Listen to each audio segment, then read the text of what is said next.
Welcome to the Saturday Morning Breakfast Mix, where we highlight the highs and lows of a particular Saturday morning cartoon and maybe some weekday ones that I, as well as many of us, grew up with, and to show why these awesome Saturday morning cartoons made weekends and weekdays just the best, and why seeing them now instantly brings back glorious memories of those carefree childhood days.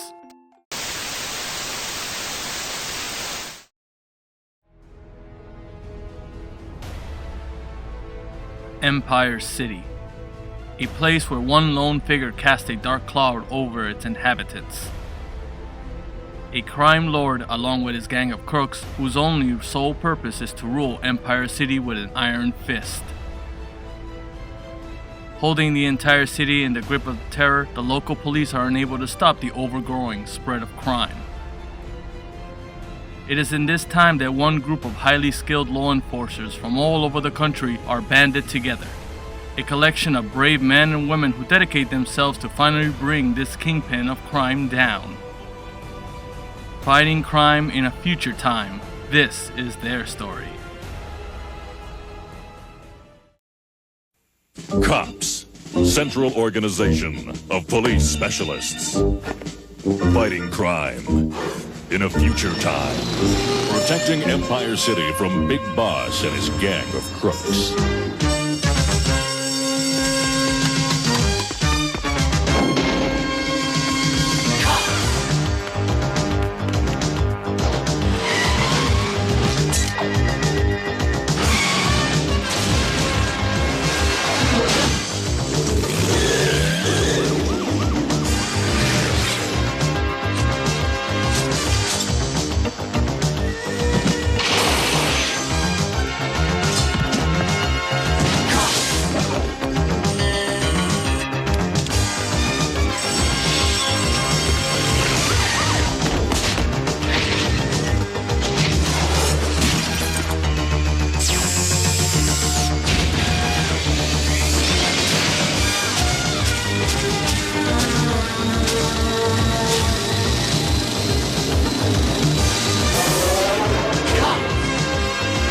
It's crime fighting time.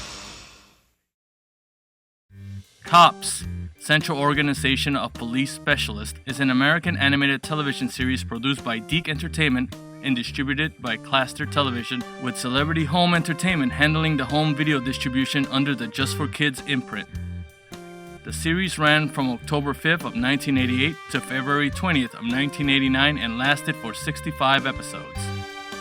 The show was based on Hasbro's 1988 line of action figures called Cops and Crooks. The show was directed by Kevin Altieri, a television director of various well-known animated television shows such as Rambo: The Force of Freedom, Elf Tales, Batman the Animated Series, Stripperella, and The Spectacular Spider-Man, as well as animated feature films such as Batman: Mask of the Phantasm and Disney's Treasure Planet. The music of the series itself was created by Shuki Levy, while the actual Cops theme music was written and composed by Haim Saban. The series involved a team of specialty-enhanced policemen who fight crime in the year 2020 in the fictional city of Empire City, which is constantly under siege by the infamous crime leader, Big Boss, and his nefarious gang of crooks who have the city in a constant state of panic.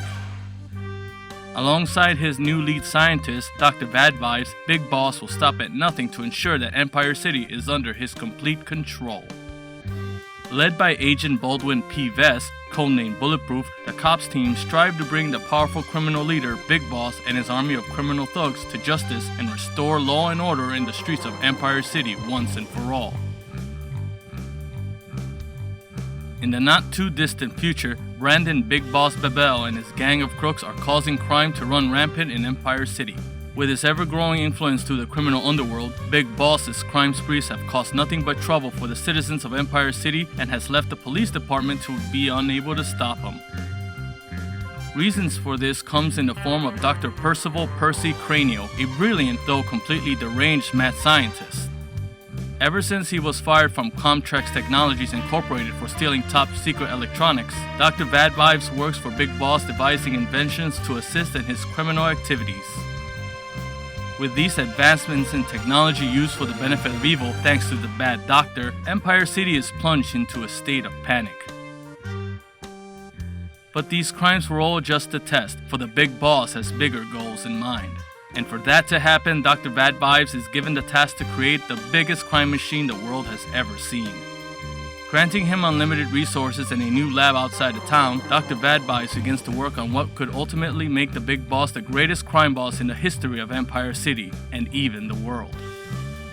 Seeing as the local police cannot seem to have a handle on the big boss and his gang, the mayor of Empire City, Mayor Davis, requests federal assistance. The FBI sends in Special Agent Baldwin P. Vess to help take down Big Boss. One of the best criminologists in the country, Agent Vess quickly jumps into action and starts gathering various pieces of evidence to get a lead in the case.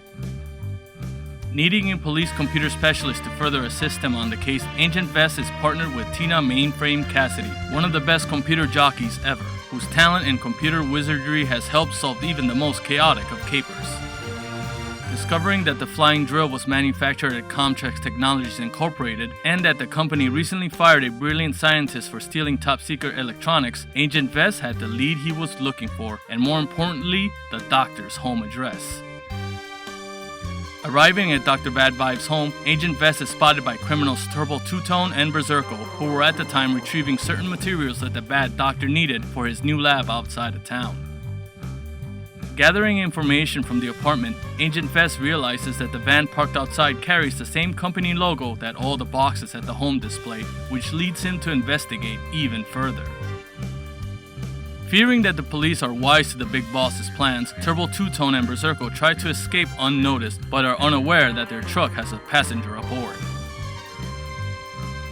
Quickly realizing that they have an extra passenger aboard, the two criminals do their best to lighten their cargo, but are spotted by Empire City's own local officers, PJ Longarm O'Malley and Donnie Hardtop Brooks, and the chase is on.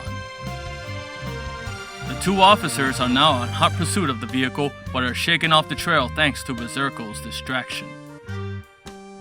Trying to fight off Agent Vess, Turbo Two-Tone abandons the vehicle as it heads toward an upcoming building, leaving it to crash with the agent still aboard and be buried under the falling debris. Although still alive, the injuries that Agent Vess sustained from the car wreck during the fight has left him paralyzed. Facing years of rehabilitation, Vess's only hope to walk again comes in the form of an experimental cybernetic bulletproof torso. Feeling that giving up now would only strengthen the big boss's grip in the city, Agent Vess accepts the operation. But if he is to take down the big boss and his gang of crooks, Agent Vess is going to need help. And with that, a select group of the best police officers from around the country are gathered, and together they will overcome the threat posed by the big boss. Leading this recruitment is Officer PJ Longarm O'Malley and rookie officer Donnie Hardtop Brooks, who begin to work on assembling the best police team possible. First up, Hugh S. Forward, a police helicopter pilot who worked for the Miami Police Department. Chasing down drug smugglers in his native city has earned him the codename Bullseye. Sergeant Colt Howard, a special weapons and tactical officer who worked for the Philadelphia Police Department. His exploits of heroism around his city have become legendary, and although his methods are sometimes out of the ordinary, his results are always effective. Armed with his laser bazooka, his fellow officers has given him the codename Mace. Susie Young, a female vice officer who worked with the San Francisco Police Department, known for her talented work in undercover investigations. Codename Mirage. Stan Hyde, a riot control officer and hostage negotiation expert who worked for the Detroit Metro.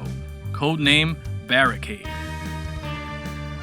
Dave E. Harrelson, a motorcycle patrol officer who worked for the California Highway Patrol.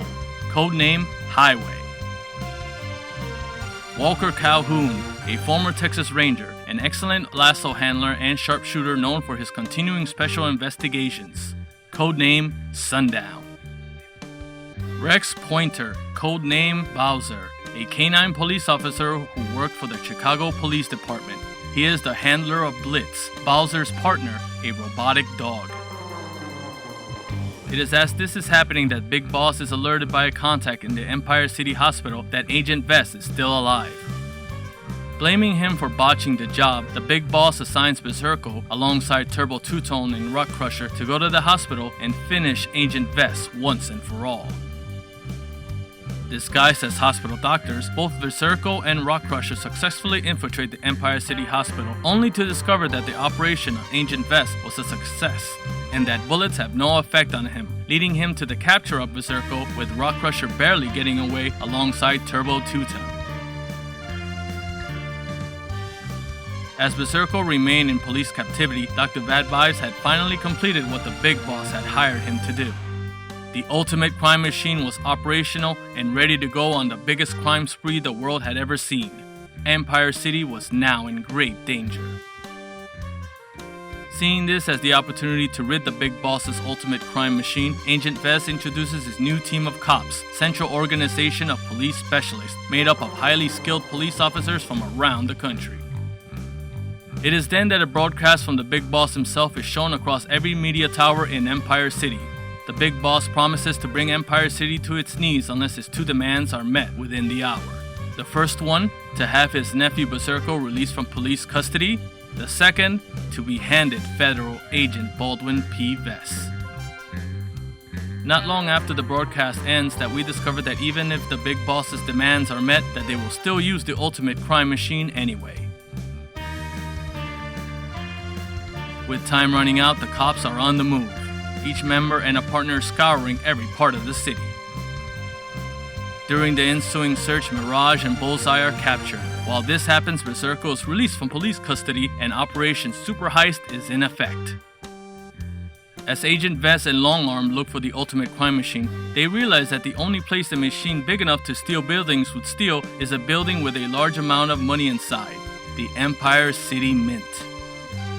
Arriving just in time to see the ultimate crime machine reach its final destination, Agent Vest and Long Arm are separated, leaving Agent Vest inside the Flying Fortress looking for a way inside it. Once the crime machine got what it came for, stealing 2 money printing machines, Agent Vest was able to secretly get himself aboard the flying contraption before it let go of the Empire City Mint building, which led the cops team to momentarily be separated, with only the team of Tina Mainframe Cassidy and Darnie Hardtop Brooks still on pursuit. As a fight between Turbo Two-Tone and Agent Vest was happening aboard the crime machine, Mainframe and Hardtop were able to use their directional antenna to override the machine's onboard computer, allowing Mirage, Agent Vest, and Bullseye to take control, and both Rock Crusher and Turbo Two-Tone to evacuate the crime machine and be apprehended by the cops. Using his newly cybernetic torso to interface with the computer of the crime machine, Agent Vest was able to override and stop it from crashing into Empire City with the help from Bullseye's flying skills. But that was only the origin story, for there were many battles, new threats to the citizens of Empire City, and new crooks to encounter in the never-ending battle of good versus evil. Together, Agent Vest, given the codename Bulletproof, and his cops team dedicate themselves to take down the Big Boss and his gang of crooks and thwart all of Big Boss's criminal schemes. Oh, did you know? The series was derived from a line of toys produced by Hasbro. The figures featured police and criminals from the future, and the series was created as a promotional meme, along with a DC Comics series. The comic book would make its debut on August of 1988 and lasted for only 15 issues. As for the toys themselves, they were originally created by John Fertig while working on Toyvention Studio Marvin Glass & Associates, a company well known for designing very popular and well-known toys and games such as Rockin' Sockin' Robots, Operation, and Light-Bright.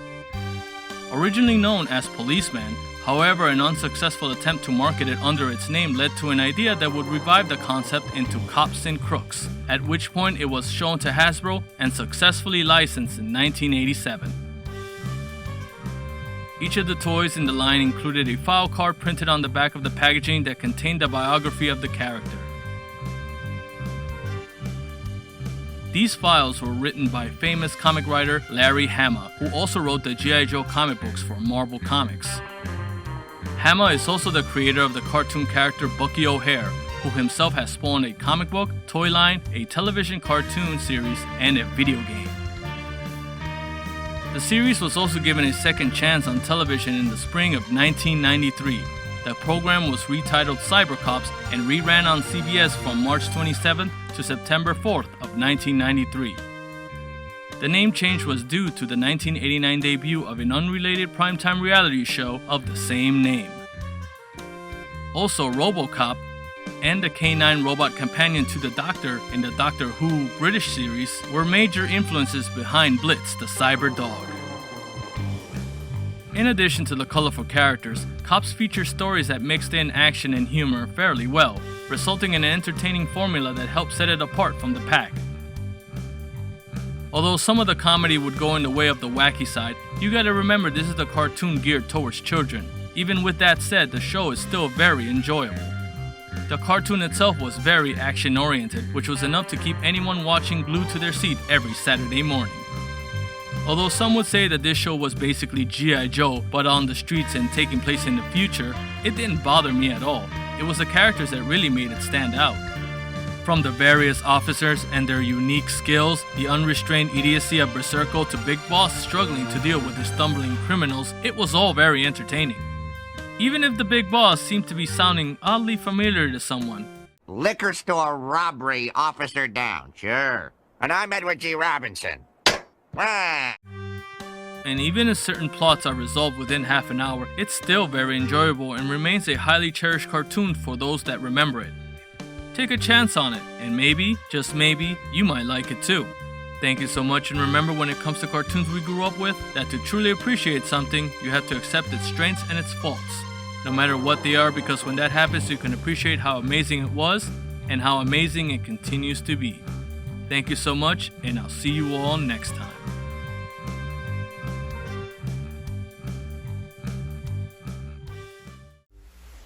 Cops, roll call. Highway, Mainframe, Long Arm, Bowser and Blitz, Sundown, Hardtop, Mirage, Bullseye, Mace, Barricade, and they call me Bulletproof. These are Empire City's most wanted crooks. Berserko, Rock Crusher, Misdemeanor, Turbo Two-Tone, Dr. Bad Vibes, Nightshade. Use caution in apprehending.